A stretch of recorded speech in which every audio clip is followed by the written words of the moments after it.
¿Sabías que las series turcas, sí, esas que no tienen pegado a la pantalla, están viviendo una de sus peores crisis? Pero bueno, no les estoy hablando de una simple caída en los ratings, hablo de una crisis total. Presupuestos recortados, producciones al borde de la quiebra, actores pidiendo cifras imposibles y canales que ya no pueden sostener el ritmo. Si amas las DCs tanto como yo, agárrate, hoy te cuento la verdad detrás del colapso. ¿Por qué algunas series ya no se sostienen? ¿Qué es eso del CRP? ¿Y por qué todo parece cambiar de un día para otro? Vamos a desmenuzarlo todo con datos reales, ejemplos y opiniones, pero opiniones sinceras. Así que empecemos. Vamos a empezar con la sección número 1 y hablemos del nuevo villano. Y todo comienza con 3 letras que suenan inocentes: CRP. No es una nueva serie, es algo mucho más peligroso: Commercial Rating Point, que en español sería algo así como el punto de rating comercial. Pero bueno, te lo pongo así. El rating tradicional mide cuánta gente está viendo una serie.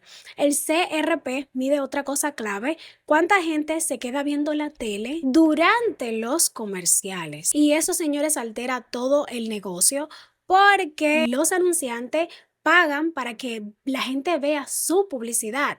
Si tu público se va en los cortes, aunque la serie tenga un buen rating, el CRP se cae y con él el dinero que entra. Y el resultado, serie que se ve bien, pero comercialmente vale menos. Y obviamente, señores, cuando el dinero falta, empiezan las malas: recortes, reducciones de presupuestos y despedidos. Pero vamos ahora con la sección 2, las cifras que asustan. Vamos con los números, la parte que da el susto real, vamos a decirlo así. Un productor habló en Oda TV, dijo algo así de contundente: una serie necesita 6,5 o 7 de rating para ser rentable. Menos de eso y te comen las pérdidas. Los canales están revisando presupuesto y ofreciendo menos por capítulo.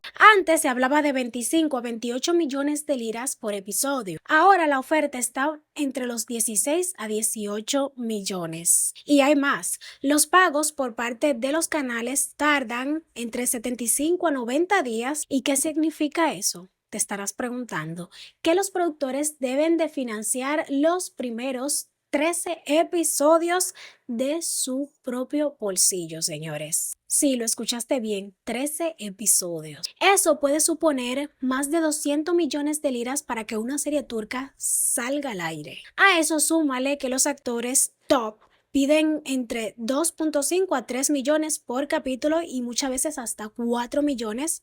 ¿Lo ves?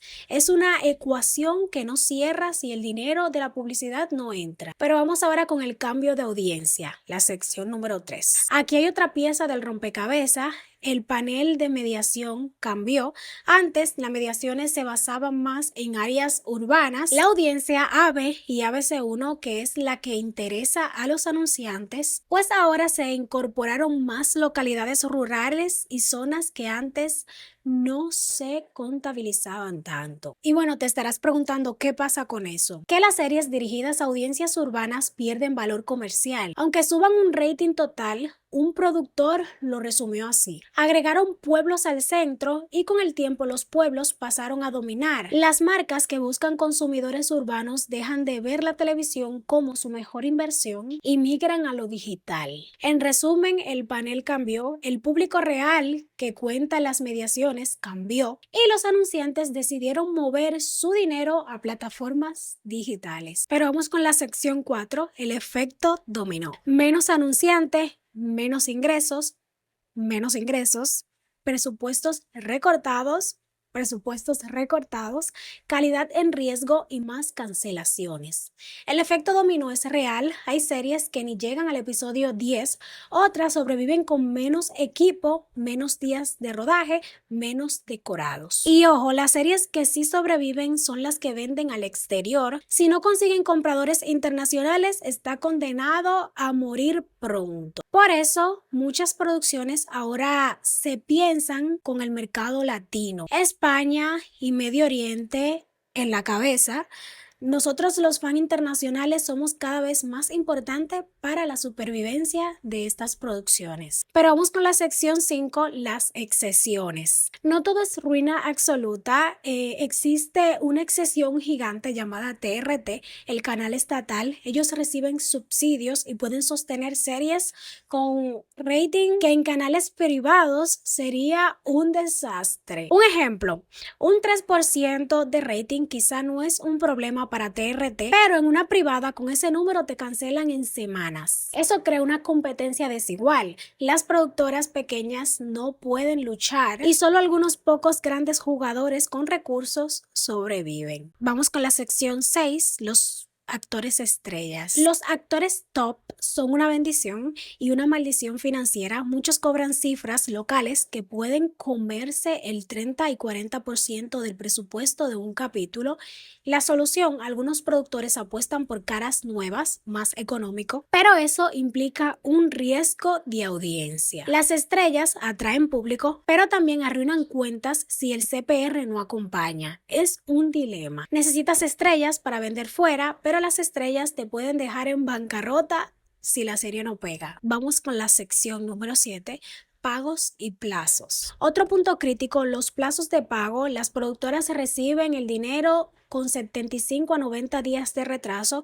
Eso obliga a que hagan préstamos o afronten los primeros episodios con dinero propio. En la práctica, eso significa que una productora debe estar preparada para sostener 13 capítulos sin cobrar y eso no lo hace cualquiera. Por eso estamos viendo concentración, menos productoras medianas y más grandes que pueden financiar por otros medios. Y vamos con la sección 8, ventas internacionales, la salvación. La venta en el extranjero puede salvar un proyecto. Si una serie se vende a varios países, los ingresos pueden equilibrar las cuentas. Por eso ves títulos pensados para gustar fuera de Turquía. Producción visual, tramas universales, actores con tirón internacional. Esa internacionalización es doble filo. Si lo haces para exportar, pierdes un poco del sabor local. Si no lo haces, no vendes. Es una danza difícil. Pero alto, antes de que entres en modo drama, escucha esto porque ahora viene lo inesperado.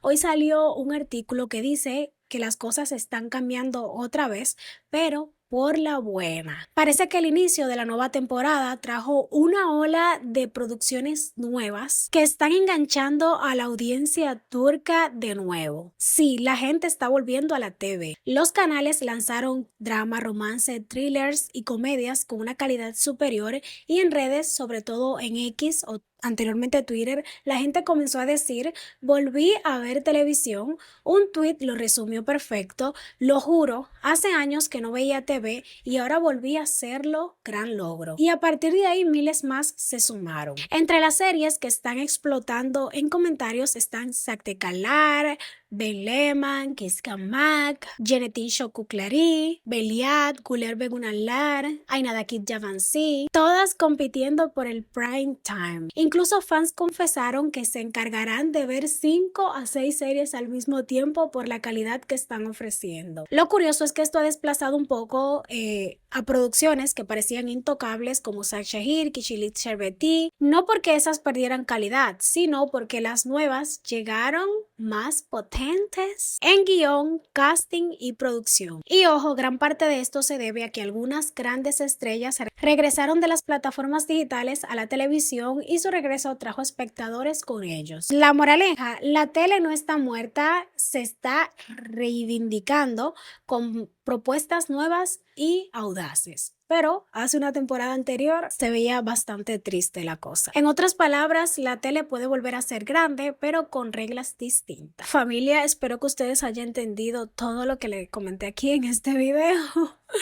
Yo misma muchas veces me enredé, pero traté de ser lo más clara posible. Lo más irónico de todo esto es que el drama más grande no está en los guiones, sino detrás de cámara, mientras nosotros discutimos por amores imposibles y giros imposibles, los productores están contando centavos para rodar la próxima escena. Pero también hay luz, la creatividad no se compra y el público sigue ahí dispuesto a regresar si le das calidad.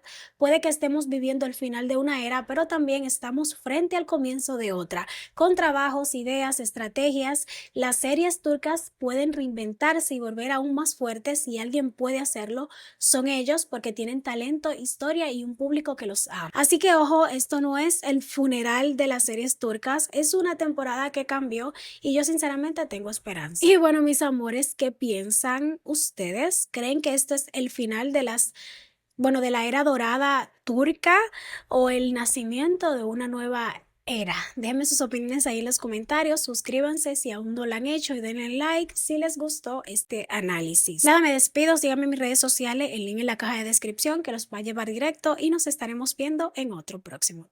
Los quiero mucho, bye bye, hasta la próxima.